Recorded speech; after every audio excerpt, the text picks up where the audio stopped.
Hi everyone. So last వీడియోలో మనం pseudo codes చూసాం కదా, డబుల్ లింక్డ్ లిస్ట్కి అసలు నోడ్ ఎలా క్రియేట్ చేయాలి, క్లాస్ ఎలా క్రియేట్ చేయాలి, ట్రావర్సల్ ఎలా చేయాలి, ట్రావర్సల్లో కూడా ఫార్వర్డ్ ట్రావర్సల్ అంటే ఏంటి, బ్యాక్వర్డ్ ట్రావర్సల్ అంటే ఏంటి అని ప్రీవియస్ వీడియోలో ఎక్స్ప్లెయిన్ చేశాం కదా. సో ఇవన్నీ కలిపి ఇప్పుడు మనం పైథాన్ కోడ్ రాసి దాన్ని చూద్దాం, దాని అవుట్పుట్ అనేది చూద్దాం అనమాట. సో ఇది కోడ్ అనమాట. సో క్లాస్ నోడ్ అంటే నోడ్ క్రియేట్ చేయడానికి self dot data equals to data అనేది ఉంటుంది, సెల్ఫ్ డాట్ నెక్స్ట్ అనేది ఫస్ట్ దానికి ఉంటుంది, సెల్ఫ్ డాట్ ప్రీవియస్ అనేది దానికి ఉంటుంది. సెల్ఫ్ డాట్ ప్రీవియస్ ఏంటంటే ప్రీవియస్ నోడ్ అంటే ముందు నోడ్ యొక్క పాయింటర్ అనమాట, నెక్స్ట్ నోడ్ అంటే నెక్స్ట్ దాని యొక్క పాయింటర్ అనమాట స్టోర్ చేసుకోవడానికి. సో ఫస్ట్ క్లాస్ క్రియేట్ చేశారు, డెఫ్ ఇనిట్, ఫస్ట్ హెడ్ అనేది దానికి పాయింట్ అయి ఉంటుంది, తర్వాత ఎప్పుడైతే మనం కనెక్ట్ చేస్తామో అప్పుడు ఫస్ట్ నోడ్కి కనెక్ట్ అవుతుంది. Next forward traversal, backward traversal అనే చూసాం. సో ఫార్వర్డ్ ట్రావర్సల్ ఏంటంటే if the self dot head అనేది నన్ అని ఉందనుకో అప్పుడు ఏం ఎలిమెంట్స్ లేవు కాబట్టి double linked list is empty అని ప్రింట్ చేస్తుంది. లేదంటే a equals to self dot head while a is not null print a dot data. A అనేది ఎప్పుడైతే నల్ అవుతుందో అప్పుడే అయిపోయింది, అప్పటిదాకా నెక్స్ట్ అనుకుంటూ వెళ్ళి అన్ని ఎలిమెంట్స్ని ప్రింట్ చేస్తుంది అనమాట. సో బ్యాక్వర్డ్ ట్రావర్సల్ వచ్చేసరికి so def backward traversal if self dot head is none అంటే double linked list is empty, అది తెలిసిందే. నెక్స్ట్ ఏంటంటే ఇప్పుడు a equals to self dot head తర్వాత ఈ టూ లైన్స్ ఏంటంటే బ్యాక్వర్డ్ ట్రావర్సల్కి ఏంటి, మనం ఫస్ట్ నోడ్కి పాయింట్ అయి ఉంటుంది. బ్యాక్వర్డ్ ట్రావర్సల్ అంటే వెనక నుంచి రావాలి, సో ఆ వెనక ఎక్కడుంది, లాస్ట్ది ఎక్కడ ఉందా అని పాయింట్ చేయడానికి ఇది వెళ్తూ ఉంటుంది. ఎప్పుడైతే ఏ అనేది నెక్స్ట్ది ఒక నోడ్ నల్ అయిద్దో అప్పుడు ఆపేసి అక్కడి నుంచి బ్యాక్వర్డ్ ట్రావర్సల్ అనేది జరుగుతుంది అనమాట.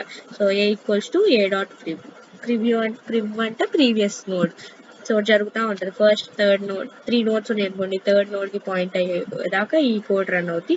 థర్డ్ పాయింట్ రన్ అయ్యాక సెకండ్, తర్వాత ఫస్ట్, అలా బ్యాక్వర్డ్ డైరెక్షన్లో బ్యాక్వర్డ్ ట్రావర్సల్ అనేది జరుగుతుంది అనమాట. సో ఇప్పుడు చూద్దాం. First n1 equals to node of 5 అంటే 5 అనే నోడ్ క్రియేట్ చేయడానికి ఇదనమాట. డిఎల్ఎల్ అంటే క్లాస్ క్రియేట్ అయింది. డిఎల్ఎల్ డాట్ హెడ్ అనేది ఇప్పుడు దాకా నన్లో ఉంది కదా, ఫస్ట్ దానికి పాయింట్ అవుట్ చేయాలి కాబట్టి ఈక్వల్స్ టు n1 అంటే ఈ హెడ్ అనే పాయింట్ 5 అనే ఎలిమెంట్ ఉన్న డబుల్ నోడ్కి పాయింట్ అవుతుంది. తర్వాత n2 equals to node of 10 అప్పుడు ఏమైంది 10 అనే నోడ్ క్రియేట్ అవుతుంది. తర్వాత n2 dot preview equals to n1. చూడండి ఇప్పుడు ఇది ఒక నోడ్,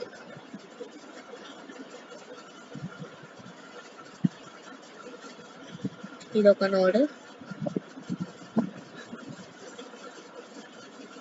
నోడ్ అనుకుందాం. సో 5 అనేది ఫస్ట్ క్రియేట్ అయింది, దీని పేరు వచ్చేసరికి n1 అని ఇచ్చారు. సో హెడ్ అనేది n1కి పాయింట్ అయింది కాబట్టి ఇది హెడ్ అనమాట. హెడ్ అనేది ఇప్పుడు n1కి పాయింట్ అవుతుంది. తర్వాత n2 ఈక్వల్స్ నోడ్ ఆఫ్ 10 అన్నా కాబట్టి 10 అనేది క్రియేట్ అయింది. 10 క్రియేట్ అయ్యాక ఇది n2. So n2 dot previous equals to n1. n2 dot previous equals to n1 అంటే ఈ లైన్ అనేది క్రియేట్ అవుతుంది. తర్వాత n1 dot next equals to n2. n1 dot next అంటే ఇటువైపు n2 అనమాట. సో ఇక్కడ దాకా అర్థమైంది కదా. తర్వాత n3 equals to node 15. So 15 అనే నోడ్ క్రియేట్ అయింది, దాని పేరు వచ్చేసరికి n3.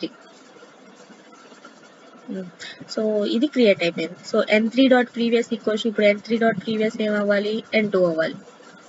n2 డాట్ నెక్స్ట్ ఏమవ్వాలి, n3 అవ్వాలి.